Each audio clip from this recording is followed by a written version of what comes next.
All right, let's. Okay. Got it. All right. I'm gonna call the meeting to order. Welcome everybody to the Tuesday, February 21st meeting of the Planning and Sustainability Subcommittee meeting. I'm going to go ahead and we're called to order. Let's have the roll call. Yeah, I believe all members are present. That is correct. All right.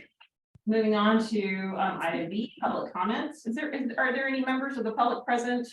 There are no members of the public online, and it doesn't look like any members of the public are present in person. Any person wishing to speak on the council subcommittee on any item not listed on today's agenda may do so at this time. Is there any correspondence from the public, Mr. Clerk? Not of any correspondence item, Chair. Okay, so seeing none, I'll move on to communications. I did receive one piece of communications. Anybody else?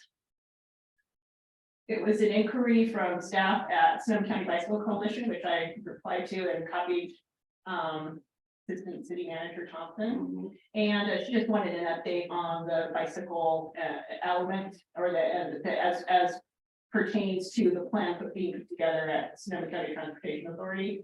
Yes. And probably just an update to her. She's unable to make the subcommittee meeting, I believe I also thought today. And so if you could just get in touch with her, Yeah. give her a quick update, that would be great.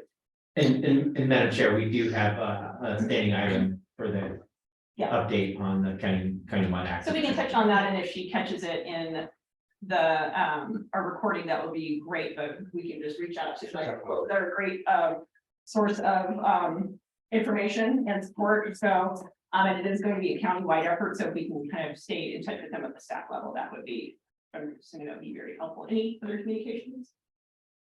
And so if not, we'll move on to approval of minutes, items D1 and D2. Has everyone had a chance to peruse the minutes for their unquestioned accuracy by our new and very capable clerk? No questions, no comments, no revisions. All right, seeing none, I'll accept a motion to approve. I didn't have the opportunity to attend the meeting. I did read the minutes, so I have nothing to compare. Yeah, you're not required to recuse yourself if you weren't there. So that's a common misconception, but you are not required to recuse yourself if you've had a chance to review them. Then I'll move approval. I'll second. All right, all those in favor? Yeah. Aye. Any opposed?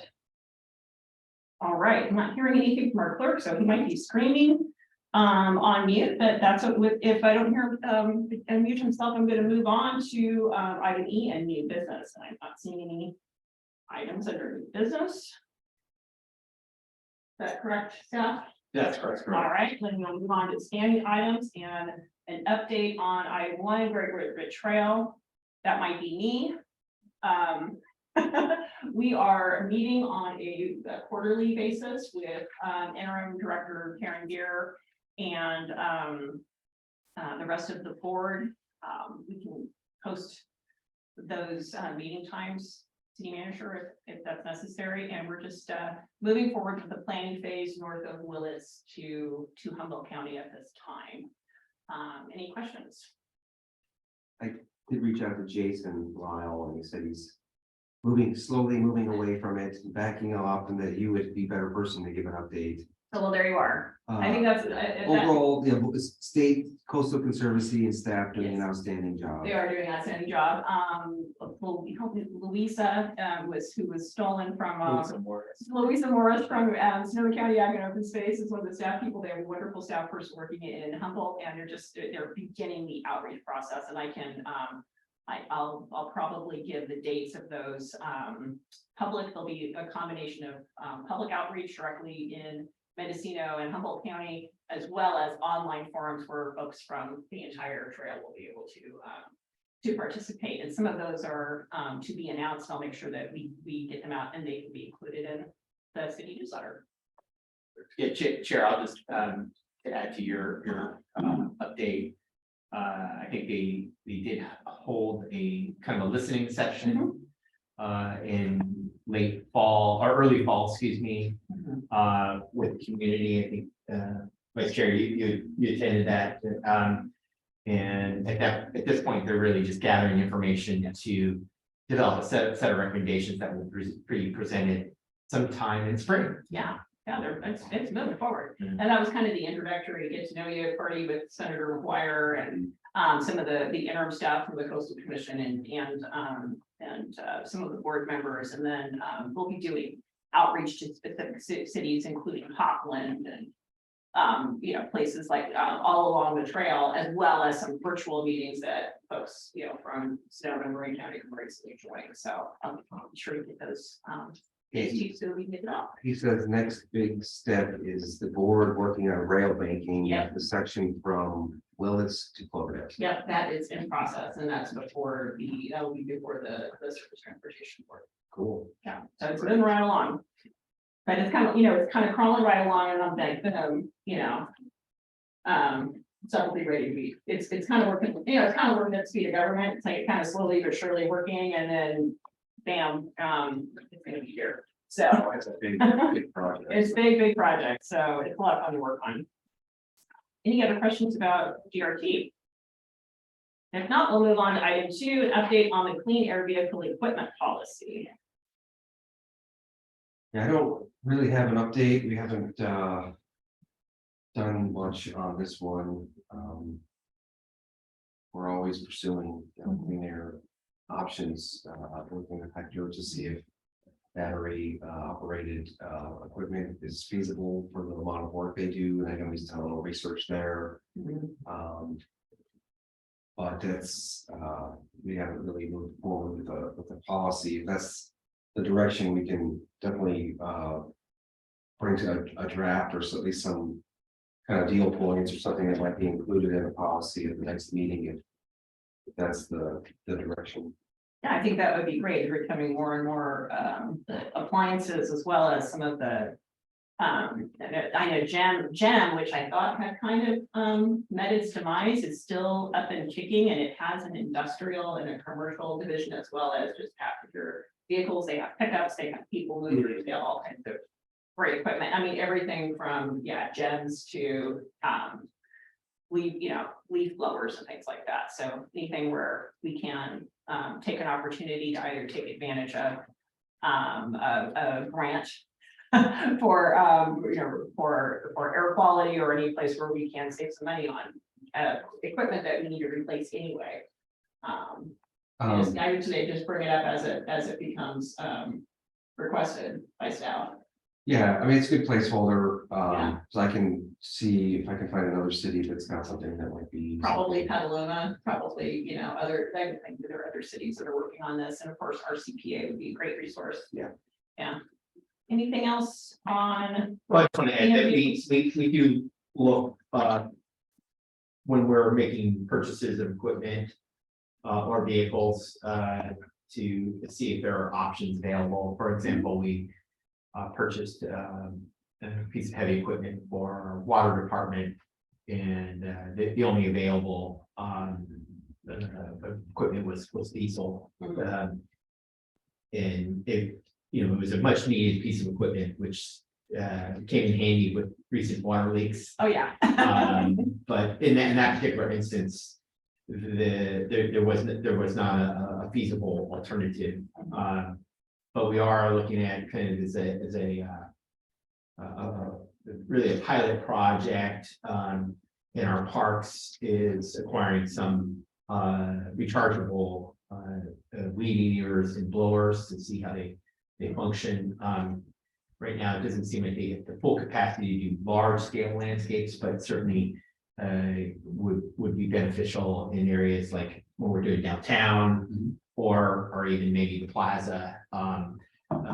And most of our new vehicles do have electric plugins available within their beds, so that provides a charging point for us. So Sure. we're always assessing opportunities. And of course, looking at grants. We don't have a huge fleet, so it kind of it's whether there's an opportunity to kind of capture when we're purchasing a vehicle or piece of equipment to see if there's better air quality, options available to us. So there's more and more, equipment being brought to market that we can look at, and see where it's feasible to integrate that into our equipment or our fleet. Yeah, that sounds good. That sounds like a plan. Just kind of do it as a piece of equipment fails or starts to go toward end of life. Figure out, what is the best alternative. And I think, with the front loader, that's a really good example. Let's see, we have a visitor. Yeah, with that front, and that was The mini excavator. The mini excavator, that was just the case of, there are electric version and it's just not, they're not ready. They're not widely distributed enough yet. But they will be probably by the time that excavator needs to be replaced. So, yeah, that's it. But I've heard from our staff who since used it on multiple water leaks. Yeah. How beneficial it is Oh, to it's- their operations. It's essential to us, yeah. And it really, it's also an important consideration is employee safety. And we found that with using that. Come on in, Dana, welcome. That it reduces the amount of employee use of heavy equipment that requires a lot of let's say muscle power, Mhm. and also quite a bit of kind of personal power to utilize, and so that capital equipment really kind of reduces the impact on employees, and it gives them a more efficient way to perform the work. So we found that this equipment is really, I know it's ancillary to the discussion, but I just want to bring that up. Oh, yeah, pieces of equipment, absolutely Yeah. essential, the situation that we're in with our infrastructure right now, so I'm glad it's earning its keep, that's for sure.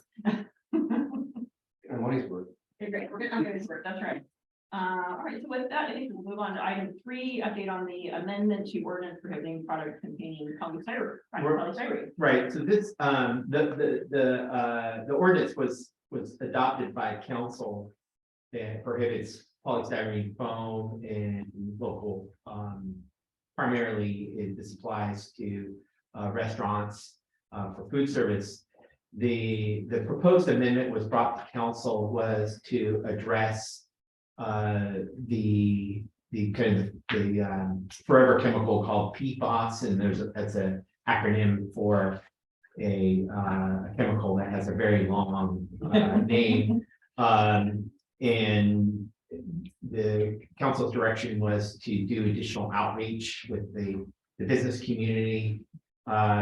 Since we brought it forward, Zero Waste has done quite a bit of outreach with our business community.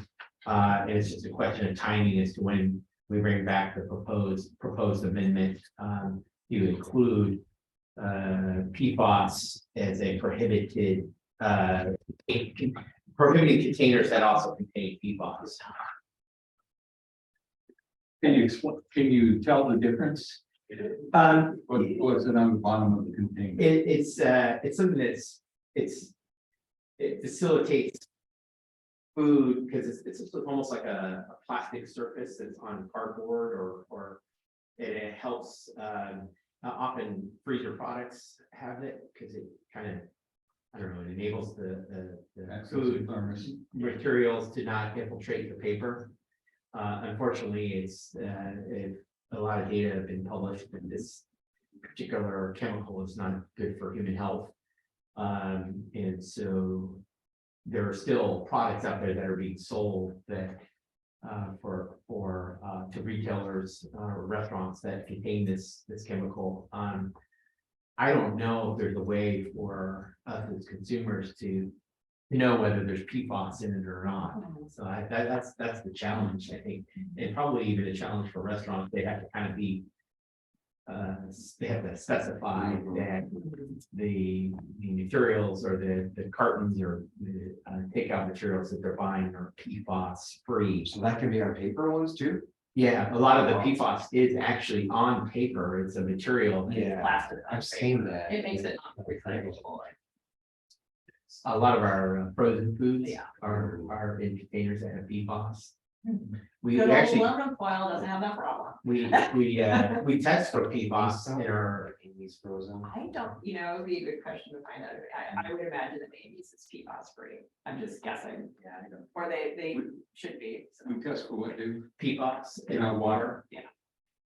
It's whether it comes from waste or it's in other source, I'm not clear.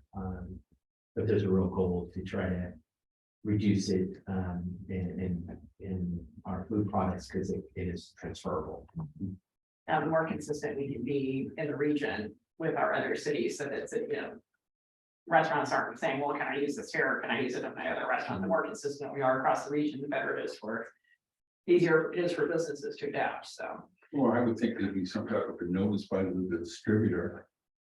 And whether it contains PFAS or not, and maybe that's something that we could ask the distributors operating in Sonoma County to research that. Now, I'll follow up with zero waste and see how many cities have implemented the kind of amendment to the original ordinance to address this PFAS and any additional updates that can be. It's been a little while since we've looked at it, so I'm not sure if they at this point if they would have some changes to the language, or not. Yeah. That was in the kind of the draft model ordinance. I'll follow up. Any other questions? All right, we'll move on to item 4, community development planning log. Yeah, no new real applications. We've been working a lot with some of the approved projects on the inevitable amendments to things that, they didn't really think of or didn't design for, now that they're actually putting shovels in the ground. Nothing major to report. The tribe on the south end was asking for some significant changes that we kind of said, well, you're gonna have to go back to planning commission because they're of that level. They've kind of rethought that, and they're just looking to not put as much landscaping in the backyards. So I'm looking at that, and maybe that's fine, because the zoning does allow the planning director to make some minor changes without going back through the whole process. We had a meeting with another potential resort purchaser. And you folks probably met with them, Gus was involved in that. I think they reached out to you. That's a very cool and exciting project. Have they left yet? I haven't heard since for a few weeks, so hopefully they have not left. And then we have not received a building permit application for Austin Road yet. I need to check in with her and see what the status is on that. Of course, the 101 North was approved at the planning commission after a pretty good hearing, and they have not submitted. Well, they've worked out a lot of the details, but have not submitted for a building permit yet. So hopefully, they are going to continue with that project. Speaking of that project, and I'm not sure if Ron's here, but is the city council going to get to look at that? No, it was just a planning commission approval. Yeah. Yeah, that's got some hair on it for me. And I'm concerned about it, so at some point I'd like to discuss it with someone. Is it done for it? Is it a by right use? What was it? I think it was a use permit for the live music, Oh, but okay. the use itself is allowed. Yeah. So if they said no music, we wouldn't even have had that hearing, but it's a big part of the idea. So I don't know if you saw that meeting, Gus, but Mike was there, Mike Nixon was there, and it was a pretty good conversation about it. And there's a lot of conditions of approval. Well, I talked to Mike about that. Okay. Not too long ago, a couple years ago, and my concern is how do people access the premises from the parking lot behind the doors? And the easy way is to go right through valleys and right through public streets, because you got to walk around the block people on it. And I said to Mike, we're creating a problem for you guys, and he said, yeah, a lot of problems. So I'm not too sure. You did? Yeah, so it might be worth having a conversation with him. Yeah, I saw him at the fair. I'll reach out to Mike and see what's going on. If he's got something. Because the applicant is willing to work with him. They've met several times, and I think they have a good relationship, so they can work things out. But Well, it's not so much with him, it's with Doc Hoyer, who owns the other building. that's how they would actually access their property through his property. Gotcha. Is there a fence there that goes through? There is a fence now, Okay, chain link. I'll walk, but yeah, I used to, he's my. Because I can tell you, Valley's not gonna put up with that. Oh, no, you know, and they shouldn't have to, to. no, they shouldn't have And to. most Valley, the same thing, Yeah. you know. with people walking. Well, the hours are gonna be, well, you also have to look at what the hours are going to be. But I mean, the advantages of also having that business there can't be underscored enough. I mean, Coyote Bar in Healdsburg is kind of a similar kind of deal, and it just does huge amount of business and brings. A lot of people and a lot of revenue. So, yeah, there can be, so let's, it's difficult. You're taking a former gas station that's been sitting empty for years and you're trying to, make it cool and happening. And it's like, and we have a lot of old legacy buildings and properties like that, which is awkward. Well, and it's a beautiful layout, we Yeah. don't want to do it. Yeah. Absolutely. Great project. Great. But yeah, we don't want to create Yeah. problems where let's figure out how we can solve them. Yeah. And if you want, I'll meet with Mike and you. Yeah, that's fine. I've been communicating with Mike the whole time. I mean, right when they applied, I sent him the plan, so he's. Mike, this is gonna be, look, we wanna make you happy here, because you've been there a long time, and make sure this works, so. We're bringing some zoning amendments, to the March meeting, which will ultimately end up at the council. A lot of cleanup stuff, nothing too earth shattering, just stuff that we've been. Putting aside for a while now, there enough of them built up to kind of give some momentum to get those through. Mike also worked on some planning commission, changing of updating their bylaws, which were ancient, of course. Yes. So they're very much gonna match the city's councils.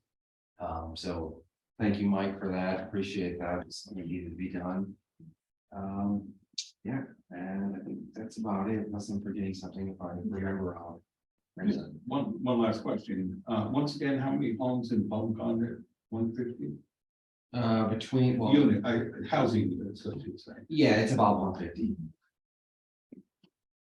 And then there's the second phase, which is the single family, which we haven't heard much about. I don't know if that's gonna be sold off or what he's gonna do there, but. So, yeah. Anything else on that? Anyone, David, or? That probably wraps that up. So let's move on to the update on the housing element. How are we doing? Yeah, we submitted it to HCD. There are always comments by March 8th. I had met with the consultant the other day. They've been interacting with the HCD reviewer, and there's going to be a couple of real small things they think. We're planning to get that hopefully to council the second meeting in April. So it's getting there. One of the things that really helped us is we didn't require any zoning changes, which does streamline it quite a bit. Do you know, Kevin, does it require a planning commission recommendation? Yeah, it does. Okay. I'll take it to planning commission first and then on to council. We've put it together an aggressive timeline to get it wrapped up. So I don't know if we'll be able to make that, but that's the plan at this point, to get it to April or to city council in late April. All right, sounds good. Comments or questions? All right. Let's move on to item 6, general plan circulation element in EMT. Yeah, this has been on here. We discussed it, just because, so you know, that in the sequel process where we evaluate projects for their impacts, there's a traffic section, and it used to be that we would rate it on this LOS, level of service. So before the project, this intersection functioned at the C level, and people could move through, and they had criteria for that. But with the project, it's now an F. So what the state has done is moved away from the whole LOS system of rating projects to this vehicle miles traveled. Aren't we moving away from DMT going to LOS? No. No. No, we're going to We're BNT. going to DMT. Yeah. Okay. Yeah. Okay. And so vehicle miles traveled, the analysis on that is how many trips are I'm happening. getting it backwards. I just got my letters backwards. That's okay. I'm sorry about that. A lot of acronyms. Yeah, Well, LOS it will still be important Yeah. for local. that's tax. right. I have too many acronyms floating around in my head. So And my cold medicine, honestly. So the miles traveled, so I'll just try to make this as quick and as easy as possible. So we're gonna be analyzing projects on how many vehicle miles are generated from that project. So because of our rural nature of Cloverdale. Right. We generate a lot of vehicle miles traveled, people driving to work every day. So really, it's putting us in a bind a little bit to be able to answer the sequel questions on a project. To mitigate that down to a less than significant, which is what we're supposed to do. Long story short, we may have to amend our circulation element, which is part of our general plan, which is older. And do an environmental impact report with overriding considerations. So I know it's a bunch of jargon, but that will allow projects to move forward without having to do more environmental work. so it would benefit the project. It would. And Oh, the yeah. developer, It would. hence the quest for more housing with less restrictions. Well, it's really, if you could view it as a barrier to housing in Cloverdale. Because we have this added layer of mitigating our VMT, but given where we are, it's super difficult. Yeah. The other thing was they took SMART out of the MTC plan, which. Right. We could say our mitigation is going to be, well, we're gonna. Work towards a SMART train to get people to, travel less in their car. That was taken away. We have a proposal to do this. It's $130,000. Which I will probably try to get into the next year's budget. We have it's a traffic consultant and it's an environmental consultant. So that will amend a section of our general plan. To make the findings that are necessary to get these projects through easier. Are there any grants for that? Well, I did ask that very question when we had an ABAG MTC meeting the other day, and as of right now, there are not, but they're aware of it. And they acknowledge it. And another thing that's happening on a parallel track is SCTA is exploring the idea of doing a mitigation bank, Yeah, which would be developers would pay into this a fee into this bank, and they would use that to improve transportation throughout the whole county. There's tons of questions on how it would work, if it would work, but they're just batting around the idea. It could be beneficial for Cloverdale. But I'm not sure yet. There are asking for letters of support for that, so. I don't know, we can do that or not. So this is a change in the state law on the way we do our sequel work. And we have to respond. It's been in place for a couple of years. A lot of cities are still kind of, well, how are you gonna do it? How are we gonna do it? A lot of discussions on the planning directors meetings about how this is all gonna work. But we do have a path forward, and that would be a council consideration if you want to proceed with that. The other option would be that projects, even smaller projects, say a 10 unit, would have to potentially do a full-blown EIR to mitigate significant impacts that can't be mitigated the regular way, to make a statement of overriding considerations. It's SEQA stuff. So I'll keep it on here. I think you keep But, us posted, yeah.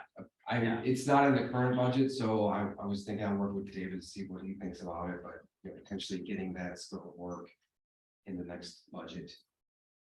And in the meantime, look for money to pay for it if there's grants or base. Well, I think the corresponding component to the VMT analysis is the update to our circulation element, and I think there's some opportunities for us to look at that. There's obviously, we have some projects that are driving changes to our circulation related matters. For instance, our discussion about Ospey Road, identifying, a pathway along Ospey, along the rail, opportunities. She's over here. To incorporate additional bicycle paths within the city, modification of the boulevard, or pedestrians. Those are all things that if we are able to update our general plan, that's where I think Vice Chair, that we can point to in our grant applications that Right. we're looking at these multimodal transportation facilities, meaning bike and pedestrian, that we can get grants or state funding for. Yeah, and in the scope that we got, they specifically, thanks for bringing that up. I totally forgot about that, but our circulation element is old and it doesn't incorporate a lot of the modern, modes of transport that we're discussing. It would bring us How much needed update? an update, so we do get, something out of it. It's not just, We put that out on bid, I think, to study, or would we? well, right, Rafael and I met with First Carbon, which is a sequel company that we used a lot, and then W-Trans, it's Fair and Piers, I think. Fair and Piers, a traffic, we can seek other ones though. Yeah, no, the only reason is just like on Public Works on that subcommittee, one of the things we started doing when it goes out for a contract or a study, we want you to come back with some suggestions on funding for this. Yeah. Are there any grant opportunities out there? And Yeah. Or is there another update that could partially cover it? Yeah. Yeah, But that we has to be done you know, anyway, yeah. I mean, we have to have these studies done, and they come in 150, 160,000, and what are you giving us besides the paper, on the study, how about you find us some money out there? Well, I did ask at the meeting last week with SCTA if this bank could be something that we could use in lieu of doing this work. Right. And it potentially is, but this is an unknown, and it could be 2-3 years if it ever happens. So, it didn't seem promising that would be something that would, alleviate us of doing this other route. Now, I have us, was that, did we move it, did we shift into 6 or were we on 6? We're on 6. We're on 6, Yeah. because then we started talking about 7, that's where I got confused. So do you want to just kind of Yeah, go right into item 7, like active transportation plan? Yeah, I got a update here from Chris Farney. So what this discusses, the county SCTA is putting together a transportation model for the entire county. And every city is involved, and they asked us, what our wish list was for projects, and they're going to start putting this plan together, which will be helpful for us. For some of our traffic issues related to C1 and other topics. So it's underway. He's saying they want to check with the cities on the land use that we have designated in our general plan. Has anything changed? So because that drives the model. If it's single family, then they can project how many trips will occur there. So that's happening March through July. They said they'd reach out to us individually, and then they hope to have a draft by December of this year. And then we're going to be able to comment on that. David and I and Rafael did provide them with some bike connections that we thought were important to hopefully have included, and we give little exhibits. As part of 3 or 4 different kind of extensions of existing bikes, and just to get it in the plan. You always want to have, we have it on the paper first, and the ability to get money to pay for it is increased. So I'll keep you updated on this. While we're talking to bikes, I guess a couple of weeks ago, Hillsborough got a $11 million grant. And I had asked, did we make that same application for that grant? I don't think we did. There was what was the match? There was a pretty hefty, big match on that. It was a couple mil. So Hillsborough has to dig into that. Yeah, I don't remember the exact amount, but I remember we were all saying, "Whoa." Yeah, and I think this is where the planning study comes in, is for them, they had prepared the study that analyzed, that did the community outreach on what did the community want, actually prepared a conceptual design plan with preliminary cost estimates. And once you have that, that's where it really kind of sets you up for success, because one of the questions they always ask is, what public outreach did you do? What community meetings did you have? What level of CEQA have you performed? And that's where if you've gone through that planning process, you can kind of check all those boxes. And as frustrating as it is, sometimes we want to just get these things done. We kind of have to go through these motions to get some of the planning studies done that help us kind of be able to set us up for success on our grant application. So it's kind of a somewhat long-term process. We get the planning study done, but we engage the community. And then that enables us to apply for funding for the big dollars. So we do end up like this B&T study, putting in upfront 100,000, 150, 200,000, but then what it hopefully sets us up to be able to do is when we got the big project that's multi-million dollars, we're gonna get the 10 million or the $15 million grant. Yeah. That's the hope, right? It's Yeah.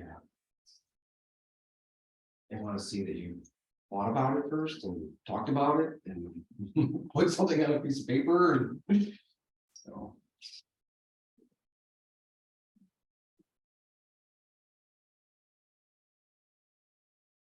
Interesting because, not to veer too far, but just to kind of make it relatable. It's for that troublesome Guilford Avenue strip that, I was kidding my fellow council members in Guilford, like, oh yeah, great job on the bike lane, make it accessible for kids to get to from school to the park and the community center. Oh, just kidding, it's not protected, and they got it. So a couple of years ago, I was giving them a hard time, and it was because of all of the planning that they've done. They've set themselves up for success for Did the that. children match? Yeah, it's 11.8. I know they'll receive 11.8. That's what I was trying to look up. Like, how much are they? Yes, of course. Yeah. Oh, so 14.8. So yeah. $3 million. So three- City will pay three. It's not. $3 I million. think they have 3 million. I bet they have that in their sofa cushions. Yeah. pretty typical, it's about 25%, Yeah. probably what it is. Yeah. So no, I just I remember seeing this, but it's just I couldn't remember all the details and stuff. So I'm gonna go back and read it again. So it has a little bit more context. So But yeah, it's all relative to the dollar amount that you get. yeah. Because it's based on a percentage, but. Yeah. Yeah, it's a very, but they've done all of the foundation work, the planning work in order to be eligible for it. So it's kind of a good model for us to follow.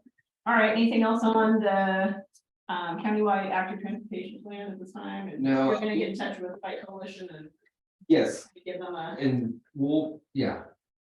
We're We'll keep- moving right along with our partners at SCTA. They've been asking us. Yeah. As they're Yeah. building up this scope of work, so we've been engaging with them and giving them the projects we want, and what we want included, and it's gonna be good when we get that. Yeah, it'll be helpful. It will be.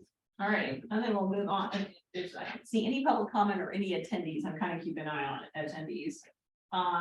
Anything on complete streets safety assessment? Yeah, so timely update, All right. just yesterday, we received the final complete street safety assessment Oh, yeah. from the team that prepared the document, which was a very well-respected transportation consulting firm, Fair and Pierce, who performed the study on behalf of UC Berkeley. The document is, I think we are arranging for a presentation to council to give an overview of the study results. The document's pretty well organized. It includes really it's 4 chapters. Chapter 1 is the introduction. Chapter 2 is the background. All right, Mike's got it up here. All right. Chapter 3, benchmarking analysis results and suggestions, which present some of the findings. And then chapter 4, which is the complete streets audits, and you see the kind of the 4 key sections there: East First Street, Crocker Road, Osti, and Citrus Fair Drive. And this was free. This was just that time.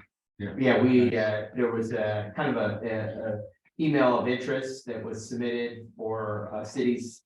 We submitted the request, And they obliged our request, and, you know, as we indicated that we had a strong desire to look at the Osti Road, particularly because of the affordable housing project and what impacts it may have.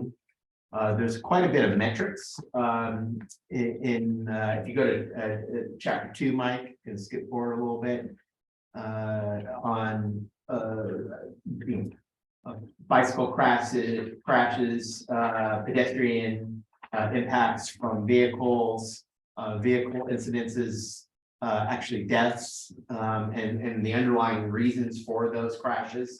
So a lot of really good data about traffic impacts within the community. And then moving to chapter 3 on page 15, it you know, so this you know, kind of tells a story, but they do a benchmarking analysis for the city, and they if you go to the next page, Mike, they break down the benchmarks in terms of key strength, enhancement, or opportunity. And for each of the areas that they discuss, they highlight kind of where, you know, where there's at. And we have overwhelmingly, we have a lot of opportunities and or issues that could be enhanced. Go ahead and go to the next page. So you can see here, for example, speed limit setting. There's opportunity to enhance our existing policy to reduce speed limits around schools or commercial corridors. You know, is there opportunity to get more funding for recent projects for safe routes to school? And then there's a whole bunch of traffic related metrics that for the most part, you know, some of them apply more to urban environments, but they have applicability here, and you can see they're really listed as opportunities. So it gets down to policies supporting, you know, micro mobility. So I think about one of our local residents who is in a wheelchair. She has identified kind of specific level improvements that would help identify or improve her mobility. And I kind of look at those as kind of you know, micro mobility. We don't have a policy. But we do address those issues as they come up. But there's probably a whole set of members of our community that don't ever speak up or speak to some of those needs where we may be missing an accessible path that enables you to get on a safe sidewalk. So they're kind of identified ad hoc. But anyways, there's a whole set of criteria, benchmarks that they use that are pretty standard across the transportation sector as things we can do to help improve pedestrian safety, vehicle safety, reduce crashes. So this is again, We should show us to the area that they looked at. Oh, yeah, the highlighted area. Oh, you do, okay. They didn't do the whole city. Yeah. Chapter 4 identifies actually suggestions, as they call it. They wanted to Oh, you saw this under not that picture. not be so strong as to say they're recommendations.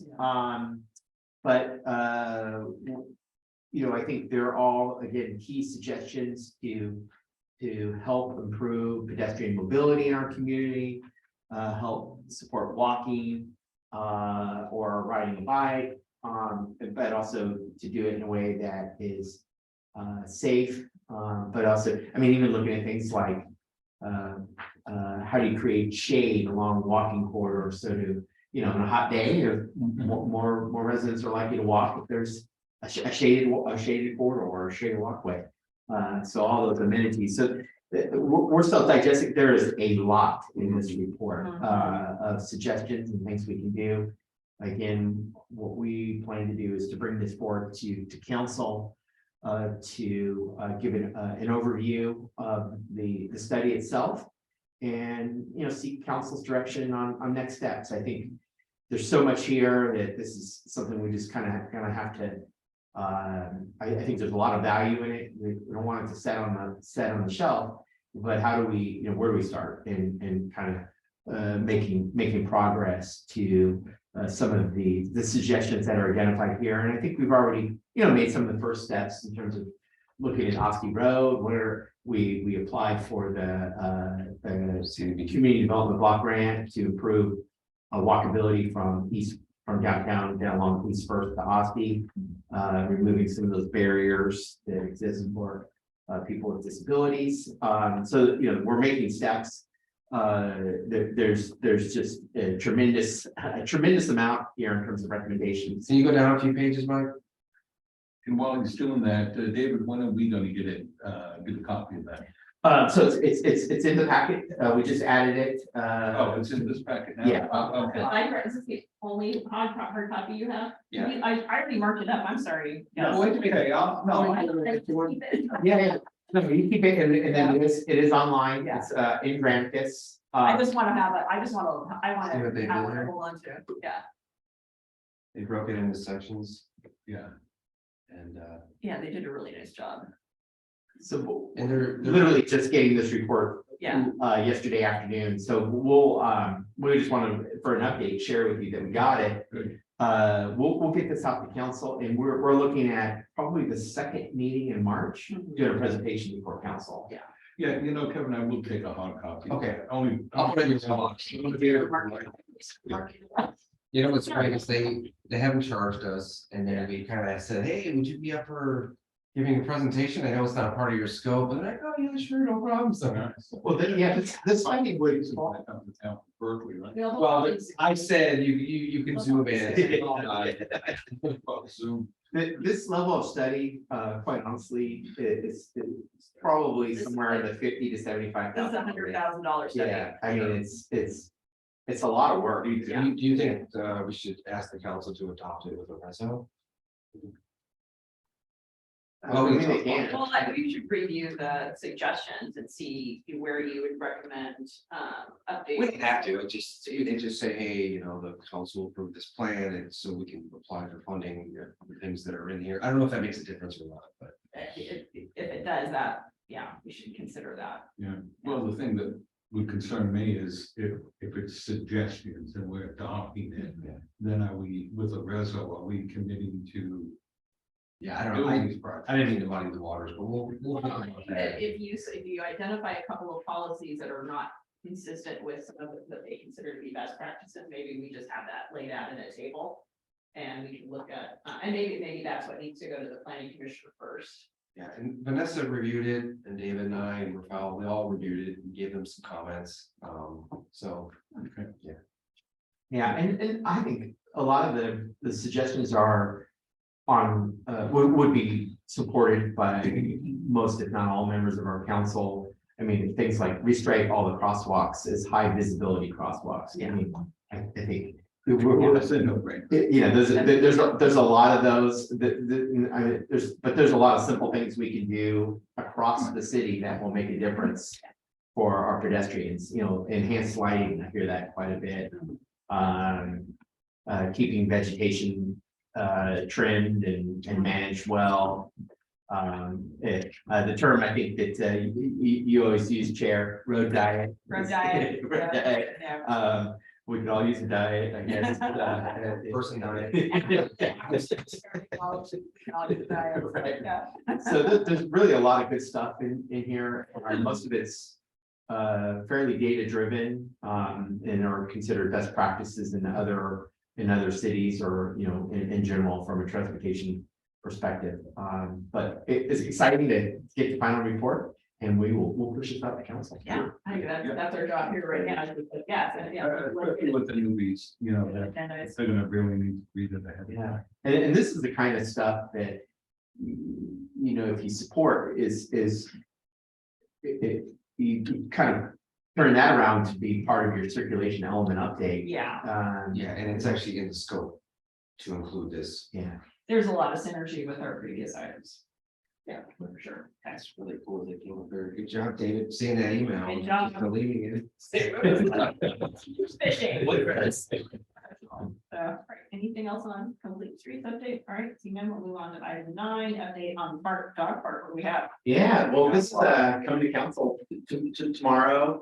You'll not in the packet, but you'll get just a brief presentation by our city manager, community development director Kevin, and our park superintendent Hector. We actually had some correspondence with the staff at Smart today. There's just really some final tweaks that their legal counsel and our legal counsel just need to agree on. I think fairly minor. We are asking council tomorrow to approve the license agreement and authorize the city manager to execute in a form that's in a form that our city attorney will agree to. And I think for the most part, what's in your packet is fine. It's just some language around indemnification and small little just legal language. But Kevin and Hector worked on a cost estimate to bring the majority of the project forward. I think the estimate comes in right just short of about 200,000, which is an all-inclusive cost for the most part, except for maybe the shade structure, which the only reason we didn't identify is because we want to kind of hone in on what the needs are and what it would look like, and the costs can vary from an off-the-shelf product to something that's constructed similar to what we have maybe in our plaza. But we're asking council tomorrow night to take really 4 actions. One is to amend the existing CIP worksheet that the council had already approved a dog park CIP. Approve the budget adjustment to put the funds in the budget in the current year to enable us to carry out the project. Approve the license agreement with Smart to utilize the area immediately south of the train station, train depot for a dog park, and then enter into an agreement with Mo Engineering to do preliminary engineering and design, primarily for the critical aspect with that site is making sure we have an accessible path. Yeah. And I think the other component to that will be to coordinate with Sonoma County Department of Infrastructure, Smart, and Sonoma County Transit on any kind of parking and path improvements that might be necessary from the train depot. They're missing some of, it hasn't been updated in quite a while. I think it's a good opportunity for them to look at what kind of additional ADA improvements they can put in from the parking lot to the dog park, which they probably would be good regardless of whether there's a dog park or there or there. Oh, they need to do that anyway. So hopefully we can get their support for doing that. Some of the things will be the truncated domes at the driveway, just to again make sure that there's a detectable path for anybody who might be vision impaired. And then the design work is really to ensure that we have a pathway that meets the ADA slope requirements, which I think is 12:1. Yeah. So it's kind of a sloped property, It's so probably gonna be a switchback. Yeah, there's a pathway issue that's gonna have to be solved. right, So. and we'll probably have 2 sets of paths. One will be the compliant path. And then the second will be the kind of a standard park set of stairs, Yeah, non-concrete, so kind of informal. Hey, Dave, Mo Engineering study, is that included in that 200-year quote? Yes. And then Yeah. secondly, is this Quimby Act funds? It's park and rec fees. Impact fees. Yeah. Because we have Quimby and then we have parking. So we're proposing a budget adjustment of park and rec fees for the proposed development. And because we did put a 20% contingency, we normally put a 10. But the estimate for the path was kind of back a napkin from an engineer, so Yeah, that's. it could come in less, I don't know, but so there's a healthy contingency in there. Yeah. I remember when we wanted to put handicap accessible on the east side of Fergal Park, down by the playground, and the big cost prohibitor on that was doing the ADA compliant. oh, yeah, I mean, a big part of the budget is the design of the path and the path. Right. and that is really the primary cost driver for this, other than the fence. Well, there was only what, 24,000, 25. Yeah. And was there a back of the napkin estimate on what the size would end up being once it's fenced to kind of just? Yeah, it's in here. It's big. I mean, Yeah. it's 250 feet by 55. Yeah. And Hector called a few cities, and that's about where theirs are. So that's kind of where we came up with it. Yeah. There's space for it, so 255 by.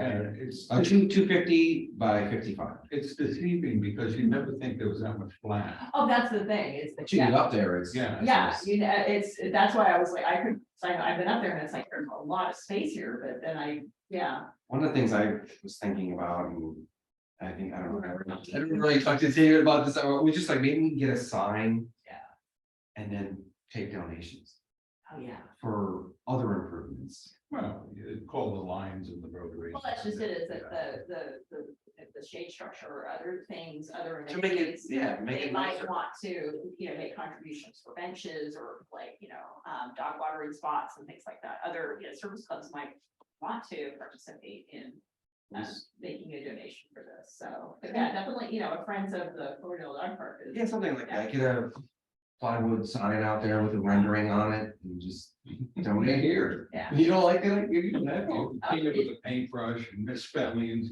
Member from the, Member of the public, yes, I was just gonna suggest those posts, and then I would be willing to donate free space to the paper to promote Well, that. and all we need is a QR code too. Is that people can, instead of, I don't think we want to leave a donation box out there, that's probably not a good idea, but they're a place where they can go and have a QR code and make a donation, and we can put it in the ad for your. A lot of the reason I say that is because all of our dog park meetings. Yeah. There's been so many people saying, I will do this. Well, and then Well, let's see. Let's put they can put their money where their mouth is. That's over all the years, but just real quick and not to believe it. I get a little gray sometimes, what Smart owns and what the county owns. So the county owns the actual building. Actually, Smart owns Smart owns the building. the Yeah. building and the property. The county, Sonoma County Transit just manages it. Oh, Yeah. because a couple of weeks ago I called him because of all the trash and graffiti. And I thought we'd give Eddie Cummings a call and he said, no, we call the county. Yeah, we call Brian Albee. Yeah, well, that graffiti is still on there. Okay. Okay. I know that they've been up here, Smart has been up here quite a bit, their pickups are up on a regular basis, but yeah, they need to be part of that communication with those, so that they're aware that it's an ongoing. Yeah. I thought it said, Yeah, well, and actually county administration, Public Works, County Public Works is also managing the building, so. Right. There are a lot of folks, Yes. unfortunately. I'll follow up, Vice Chair. I know I sent Johannes an email and Brian. Well, it is cleaned up now. Oh, I mean, they did pick the trash up. remove the graffiti. Yeah. Okay. Is it on the freeway side or the, Actually, when you come down the ramp, if you look over, you can see a couple, and then. is it our green friend, our friend No. who uses the green, okay, so it's different. And then if you stood at the steps, looking up the steps, it's all on the sidewalk.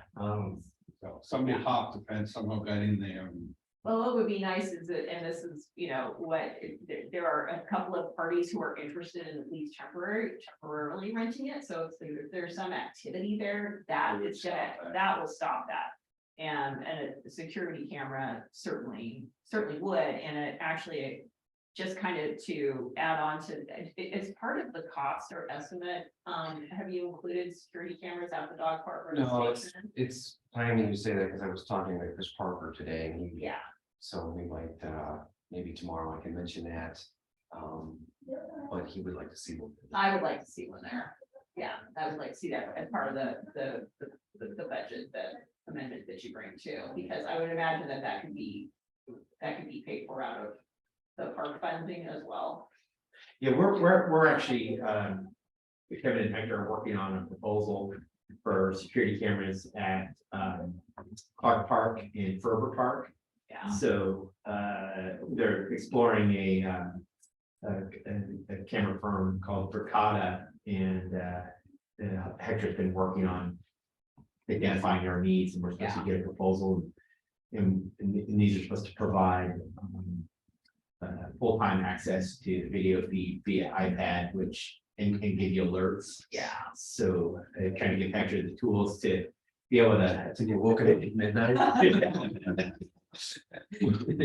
that's, I mean, that's part of the problem that having the dog park solves is the the lack of official activity, the lack of goings on in that facility. And it's, as long as there are people coming and going, if we are able to, you know, maybe open the bathrooms there, you know, and the other concern too that I want to see is that if we have access to that building as part of the dog park, that's obviously going to add to parks, maintenance and stuff. So we need to account for that, and say, you know, how much are we gonna do there? Are we gonna say we don't want bathroom facilities at the dog park? And so the dogs can go potty, but the people can't, you know, that's, and the dog parks that I've gone to mostly do have human facilities. So that is just, you know, part of the consideration, that it is part of the ongoing cost of maintaining that, facility for the city. So, but I certainly, I can't speak for Smart and staff, but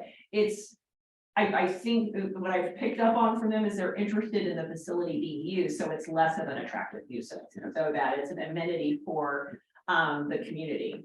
And if the county's up for maybe doing an override of, a share on the maintenance and upkeep, Yeah. because then they wouldn't have to send somebody up here. Right, then they don't have to take the Yeah. graffiti down, Yeah. because there's nobody at the building, so it's kind of it's a win-win for them, hopefully. Well, yeah, put it in the dog park could mean there's gonna be more traffic, Yeah, which a business may wanna right. take advantage of. And there is a party who is interested in temporarily renting the office space, and so it would be temporary, but again, it's just like, it's positive traffic, it's positive occupancy, it's people there who are monitoring the situation. And from a bathroom standpoint, Yeah. I'd rather see them open than porta. Oh, yeah, I I mean, mean, this porta potty is still sitting over here, but. when is that, I'm not even gonna ask. I'm not. Just I'm gonna- not-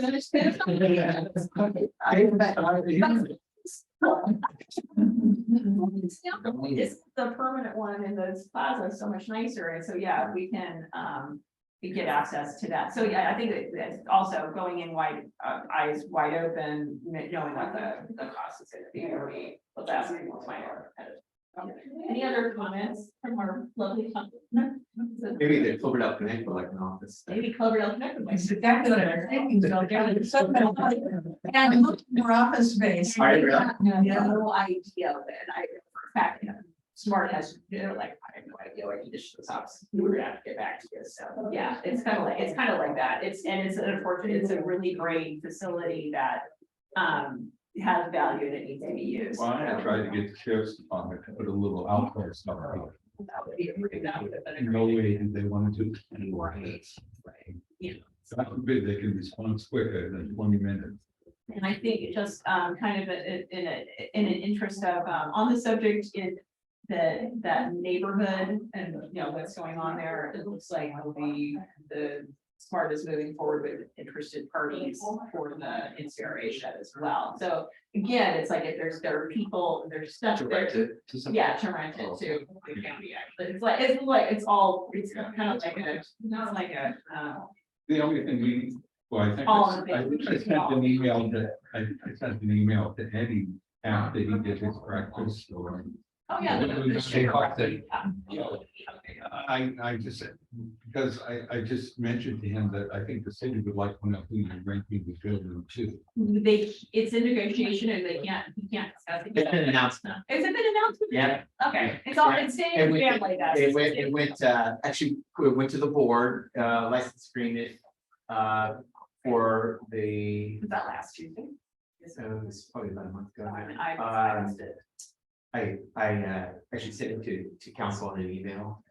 I didn't know I could talk, if I knew, again, I'm on major, I pulled it out, I probably saw it, But don't it remember. was announced that they were entering into a lease agreement with the Sonoma County Department of Emergency Management. Yeah, so they'll be staging emergency equipment out of that, yeah, and again, it's just like, it's another thing where there will be people coming and going from there, they'll be watching what's going on with the road, it's a great piece of the, they'll Blue building. get that thing, yeah, get that thing cleaned up. And I did ask, as an aside, that, once the Department of Emergency Management executes the lease, that they provide a press release or some information we can share with the council.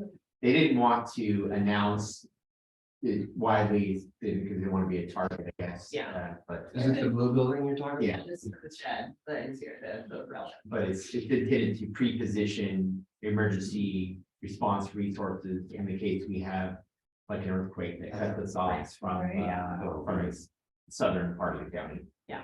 So it'll be a great staging area and a great point of access, but again, it's just like, yeah, for that whole area, we will have more positive activity there with more eyes on the street, people who are interested in making sure that the buildings of the facilities are secure and the neighbors, the neighbors feel safe, so it's just a move in the right direction for that whole corridor.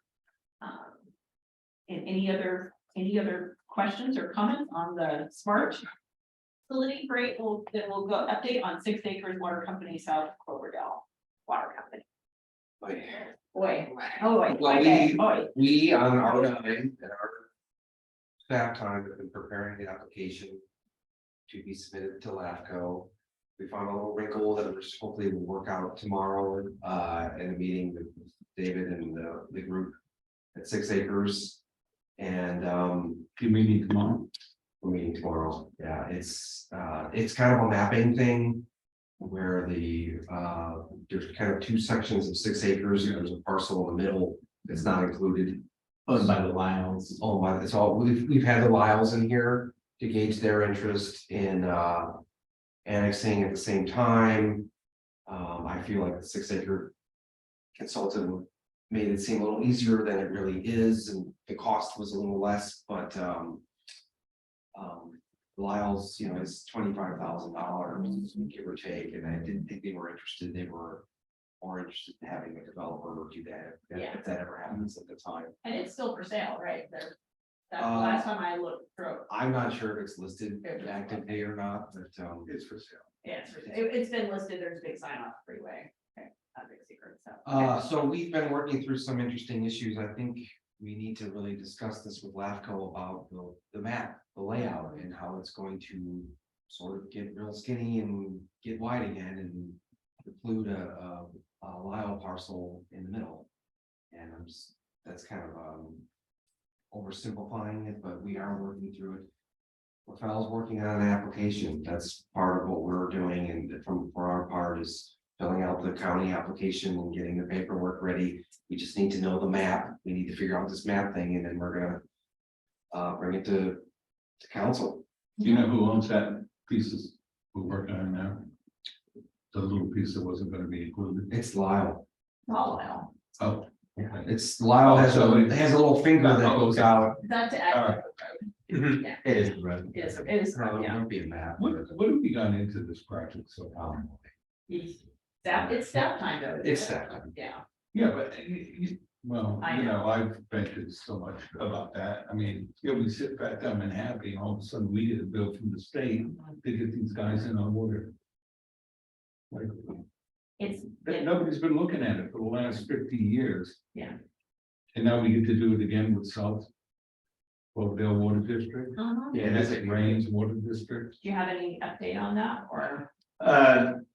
Yeah, I mean, there was interest in seeing if 6 acres and South Cloverdale could be done concurrently, and there was a general recommendation that South Clover, or 6 acres, excuse me, is far enough ahead that they should proceed on their own, and we don't disagree with that. There's also some complexity to South Cloverdale because portions of that area or the water company are within the city, so they don't necessarily need to be annexed into the city, but they need to be detached from the water company. Yeah. And then obtain city water service. the other part of it is that the water company's boundaries actually extend to the east side of 101. And so there's some consideration around what area ultimately should be considered for annexation, what makes sense. There seems to be pretty much 100% consent for the most part by the property owners that they recognize that they want to be in with the promise that the state is going to pay for all of the requisite infrastructure improvements and water service connection and wastewater connection fees. But there's a certain limitation on that in terms of, I think the total amount per house is about 60,000. And there was, the project manager kind of made a, I don't want to say promise, but made a comment to the fact that should be enough to cover it. But really, when you look at the costs, there's not enough information to assess the full cost of the projects because there's not a design done yet. And when you kind of break it out, just on a preliminary cost estimate basis, and you divide that by the number of homes, it comes out to a lot more than $60,000 per home. So the question is whether the grant will really pay for it, and then, you know, if not, who is going to come forward It seemed like to? they would go a little higher than 60 if they had a good reason. And he kind of looked at that, but he didn't. And we're just talking water, or we're talking sewer? Water instance. Okay, so it's both. Well, that was, you know, that was the intent on 6 acres. Council's direction was pretty clear, was we want both, and the state, to their credit, said, okay, we can make that happen. But it's a much more discrete project area, and some of those homes are already connected to either water or sewer or both. Yeah. South Cloverdale is spread out, it's a much larger area, and therefore you're extending infrastructure to, you know, the length of pipe that you have to build to serve that area. It's a lot more trenching, Yeah. et cetera. So that really adds to the cost. So that's in process, and we'll see how it goes. Basically, at this point, the state's funding the all the preliminary studies to support the extension of infrastructure. To your point, Vice Chair, when they say, is there the city could be reimbursed, they say, well, at the end of the project, you can maybe if there's funds left, and we're kind of like, you know. Great. And Spent a lot of our time. you know, What is that then? Yeah. But you could be working on other things like the basketball court or another pickleball court. Hey, just to go back to the dog park, can you believe there's a dog park? It's gonna happen. I know. It's gonna happen. Be a government, I don't mean to. nothing, bam. So Yeah, that's crazy. what happens? Okay. Anything else, or any other questions? All right, moving on to farmers market status, that's like coming up next month. Yeah, we'll have a newsletter item this week, announcing that the farmer's market is gonna be back starting, I think it's March 6th, March 6th or 7th. What is it, son? When is it, that Tuesday? Yeah, March 7th. Yes. They'll be back in the plaza, and then it'll become a weekly activity thereafter. So Every Tuesday. every Tuesday. And they have bathrooms, and hand washing stations, and They do. and water bottle fill-ups, so we should be very popular. Do we have a camera on that? Oh, yeah. And, okay, so there's nobody in attendance yet online, so we'll go to item 12, update on zoning ordinance. I gotta just on this, under the community development planning law, we're bringing forward a bunch of cleanup items in the zoning. It'll end up at the council. We're gonna bring it to planning commission in March. Nothing crazy. That'd be great. All right. Either comments or questions? All right, well, those are standing items. And then the big attachment, F1, or is that something else? Yeah, that's it. That was, Yeah, that's the, that was just it. That was it. From the- F8. There we go. So any, well, any other comments on this guy? We're gonna get a printed copy for Gus, right? Yeah, I think Mike said he already did it. It's in there. You can grab it on your way out. Oh, awesome. Great. And then, under future agenda items, I have one item. Does anybody else have anything? I know. Okay, go ahead. Well, I don't know if this is the right committee, but seeing how it's planning, you know, we've, Joe Palmer and I have been talking about trying to form a ad hoc committee that's strictly dedicated to, raising capital for the police station. Hmm. And, so I guess I'd like to get permission to do an ad hoc committee, get some movers and shakers from the community. In preparation for a ballot initiative to do a parcel tax to fund it. But we have to do our homework first.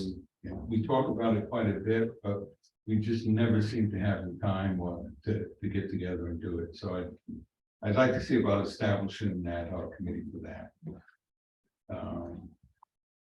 Funding the police department. What's your advice?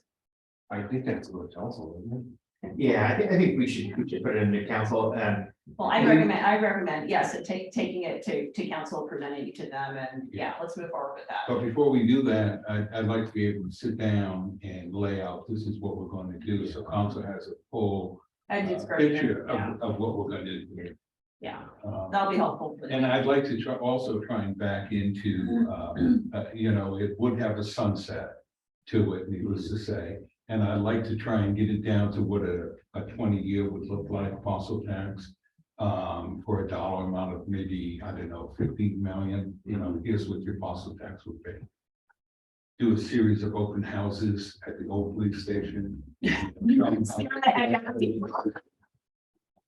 well, and like, you know, everybody who comes in for a tour has to sign a waiver, Yeah, a safety waiver. And- Maybe that also is a good start, yeah. so I just want to lay that back on the table and see if we can seriously get this going. So actually, staff could kind of, so I think we've got pretty clear direction on that. Maybe if I'd say, Gus, if they can take your bullet points and get it on an agenda, that's fine. If they want to bring it back to the next planning and sustainability, I'm happy to do that. But if they can get it done before then, if there's room on the council agenda, I'd say send it to the full council. Well, I'd like to see it get on the ballot. Yeah. 2024. I think, and actually for that time frame, we actually would need to get to it? it. Yeah, okay, so, all right. He got my number. There you go. And I'll double check with Joe, make sure he didn't change his mind. So, Well, and it's a good and, time. and, you know, our temporary police chief that we had, police chief down at Casati.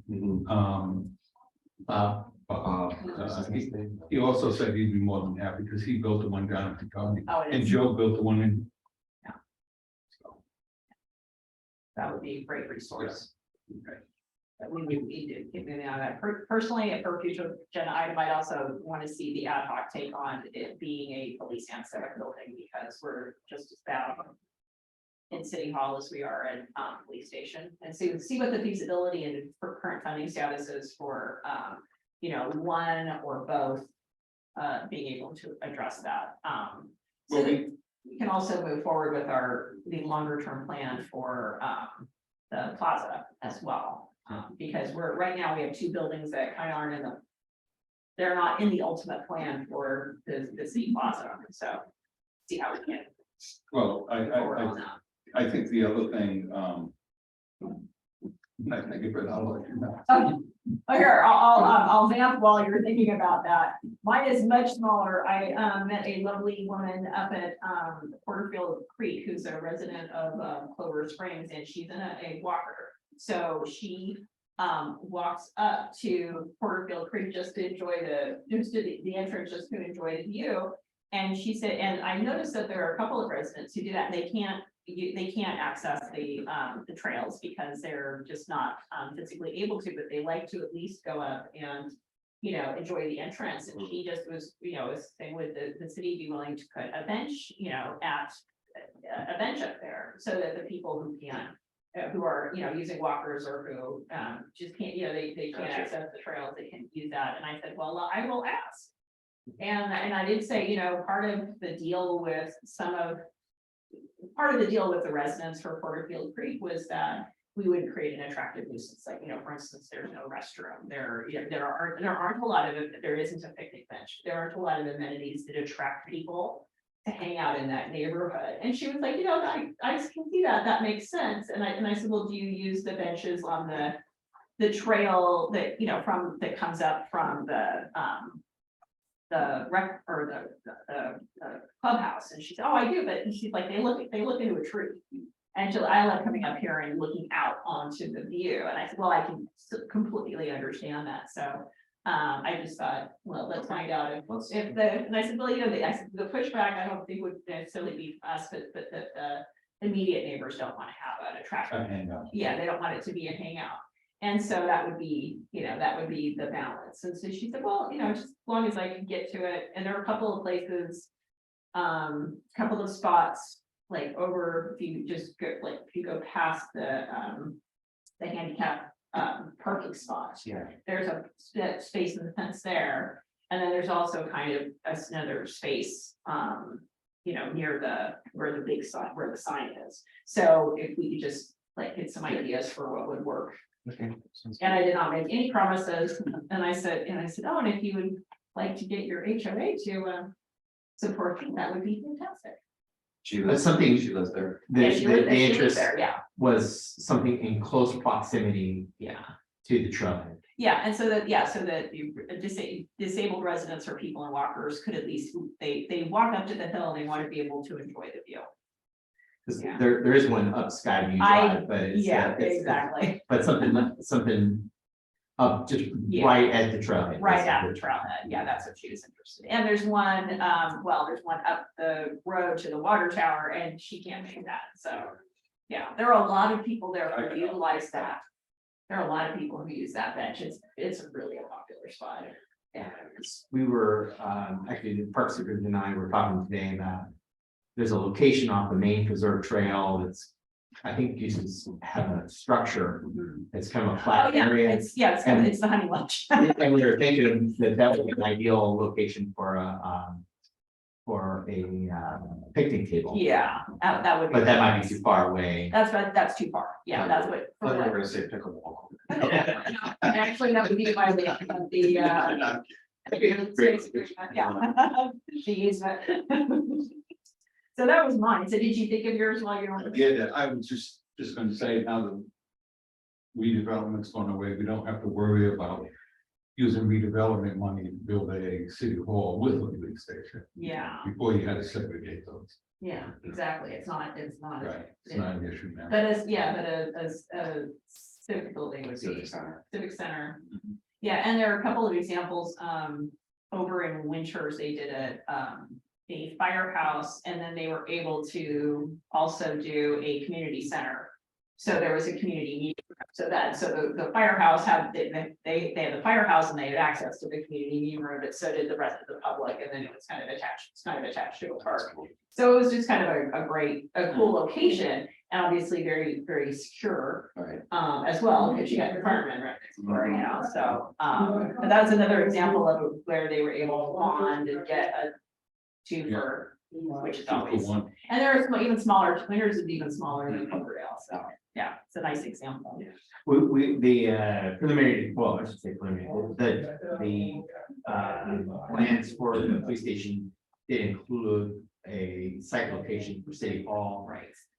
They were physically connected, but they were not connected because of the difference in the occupancy. Obviously, police stations contain highly confidential information, and so it's not a place for the public to move about. Right. So, Right. but the design did include a separate community room that could also serve as a council meeting chamber should we ever need it. Yeah. So. All right, well, it sounds like you've got some direction for future agenda items. So with that, is there anything go to the order? No, not seeing that, we will adjourn to the next regular meeting on April 18th. Thank you so much to the staff at our visitor.